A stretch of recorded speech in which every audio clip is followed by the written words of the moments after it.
では。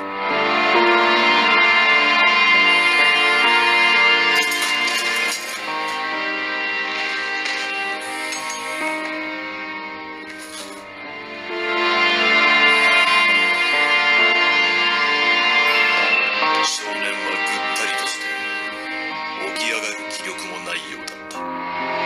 少年は消え入りそうな声でつぶやく。休ませてくれと見かねた男は休む場所を作ろうとガラクタを漁ることにした。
戦争用の機械兵、その初号機の名前。少年は薄く微笑み返す。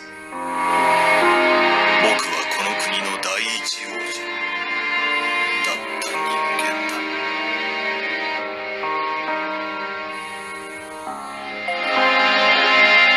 男は戦争で指令を完遂できず欠陥品として捨てられたと答えた。少年は生まれつきの持病が悪化し見限られ捨てられたのだと話す。僕たち似た者同士だねと少年は悲しそうに微笑んだ。喋り疲れたのかやがて少年は眠りに落ちる。安心した顔を横目に男はただそこに座り続けた。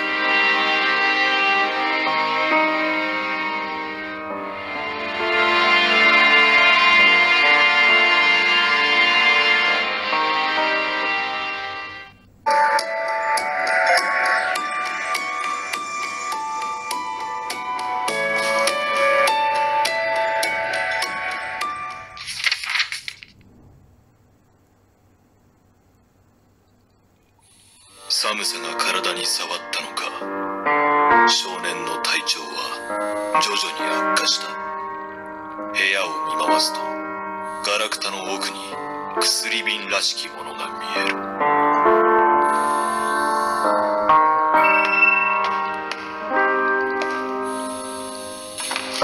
瓶を手に取ってラベルを見ると中身は猛毒のガス兵器だった。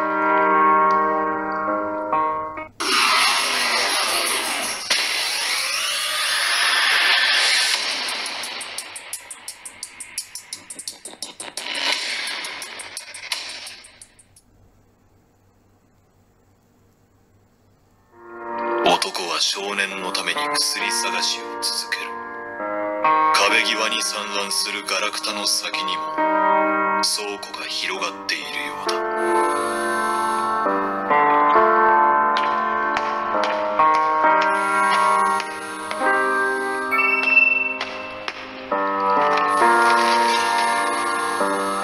棚に並ぶ瓶を手に取り少年が待つベッドへと戻る。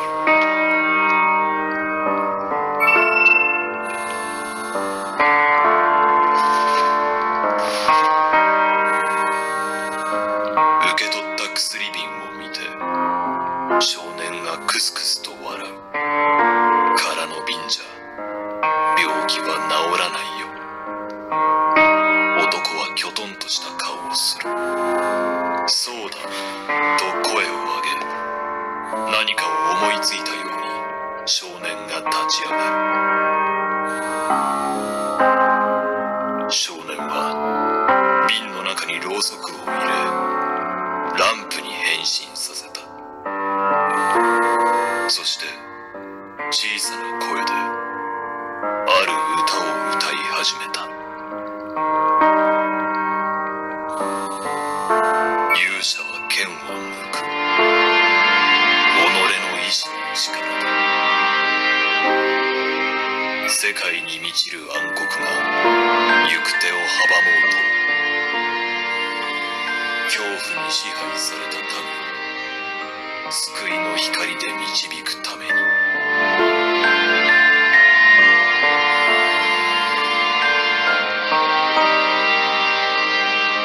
それは勇者が民を思い魔王に挑む歌。温かに揺らぐランプの明かり。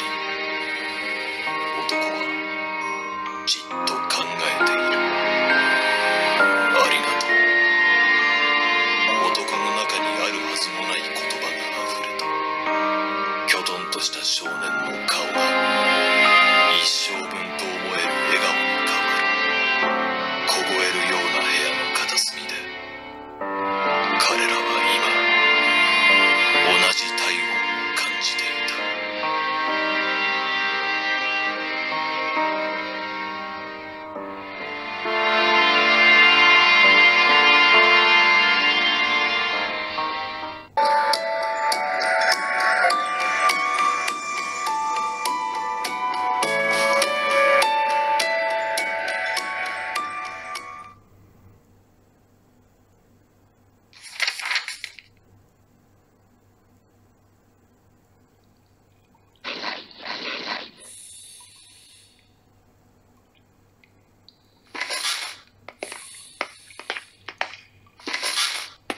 聞こえてくる兵士たちの噂話。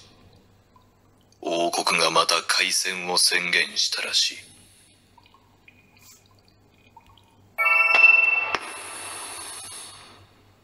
少年は男の目を見据え、自らの気持ちを言葉にする。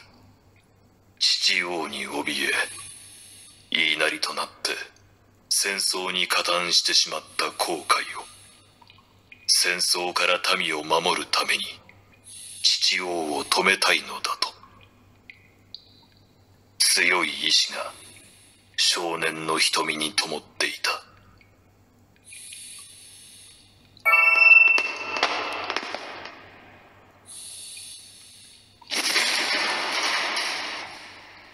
男が扉を破壊すると少年も後に続く。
少年は王と対峙し、堂々たる声で説得を試みる。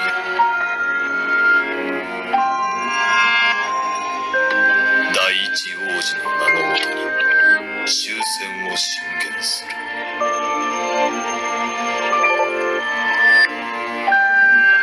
王に立ち向かう姿はまるで歌に出てきた勇士のようだった。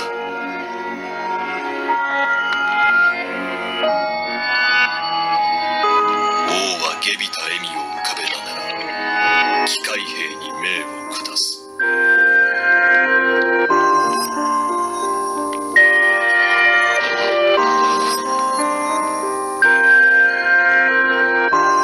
男配者である王に逆らえない、そうプログラムされていた。男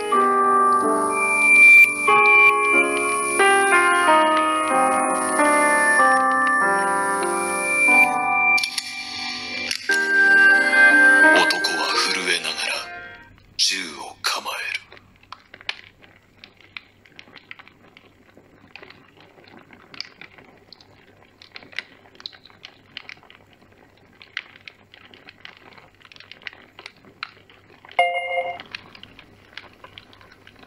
銃を向けられた少年の瞳はまっすぐに男に向けられた。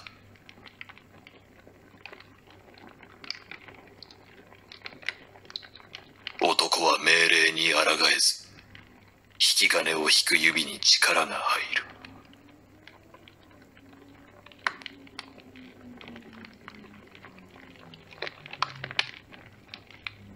追い詰められた男は自身の運動神経回路を遮断した。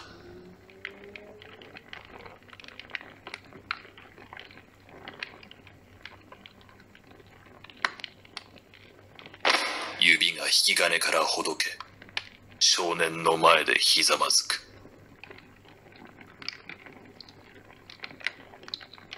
彼を守るため、男は初めて己の意志で王の命令に背いた。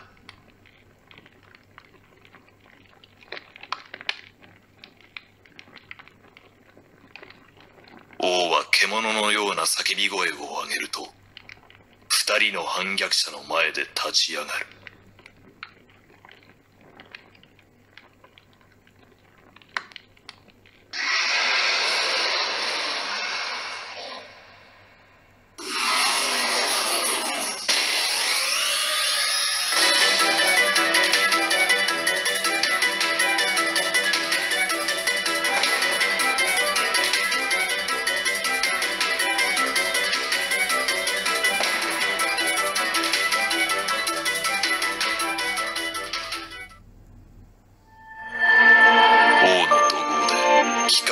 集結する。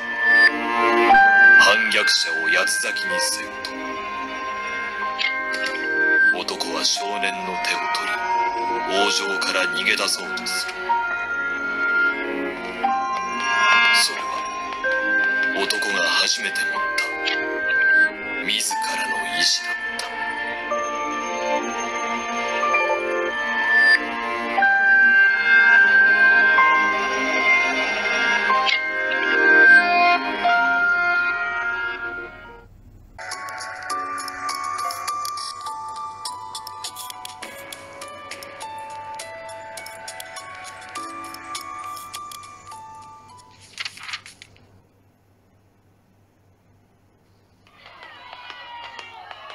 王城を脱したどり着いたのは開戦宣言で混乱した城下町。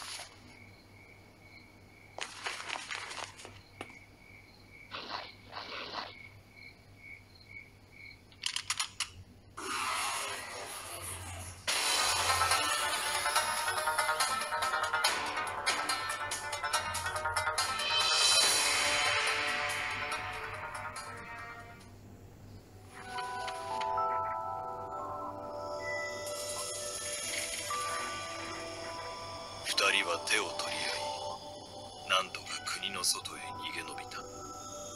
二度と帰れぬ故郷を眺め、おのおのが決意を口にする。少年は王族として国を巡り、戦争を終戦へ導きたいと。男はこの身が滅ぶまで少年を守り続けると。